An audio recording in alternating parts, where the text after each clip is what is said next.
guys, happy Friday. I had a good friend that's in this group who's a PT practice owner, OT practice owner, in Florida ask me about how I guess over the years have dealt with finding somebody or structuring a marketing type person in my practice.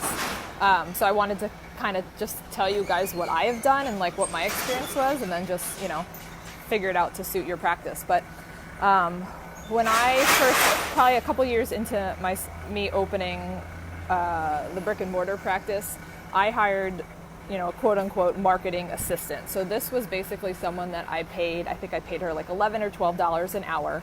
It was someone that did not have any, digital, any type of marketing experience. It was basically, I was looking for somebody that was super motivated, super friendly, outgoing, personable, looked very approachable.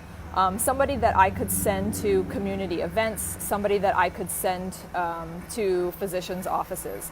And I did all the training for that position. So I didn't, just expect her to know what the heck to do. That's not going to happen. So I did a lot of, I sat down with her at the beginning of every week and I laid it out. I think her name was Nikki, was the first one. But so I, would sit down on Monday and I would say, okay, here are the doctor's offices I want you to go to. Here's, this retirement community. I want you to get into there. I want you to bring, these flyers to them. I want you to talk about this. And that's how I got my foot in the door with having a marketing person. And she was just part-time. I think she was in school. She was in college. So it was basically hours probably mid-afternoon-ish. I tried to make it work with hours that I didn't think doctors' offices would be crazy busy. Like, I don't want her going there on a Monday morning first thing, because they're never going to be receptive to, whatever she has to say, because they're going to be just so slammed.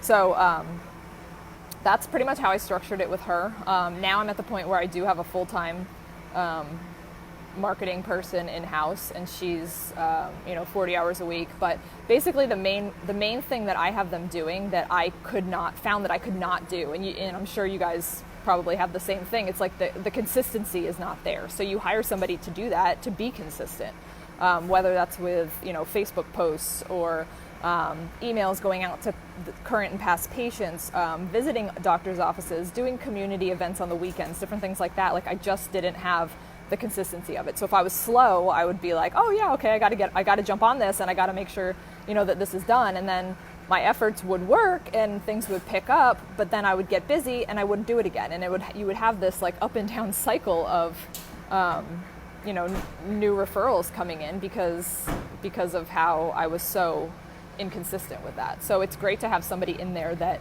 is consistent, So I have someone, she'll go out to, orthopedic offices once a week, and she'll just touch base with them, see if they need anything, go over anything new that we might have added. If we added an evening yoga class or something like that, she'll talk about it, just to have kind of a talking point. But for me, it's definitely worked, and it's definitely helped having kind of a right-hand person. She also does, stuff in the clinic and encourages the team as far as like, hey, you guys, when you discharge patients, get me pictures. I want to be able to post that online and stuff. So it's been super helpful.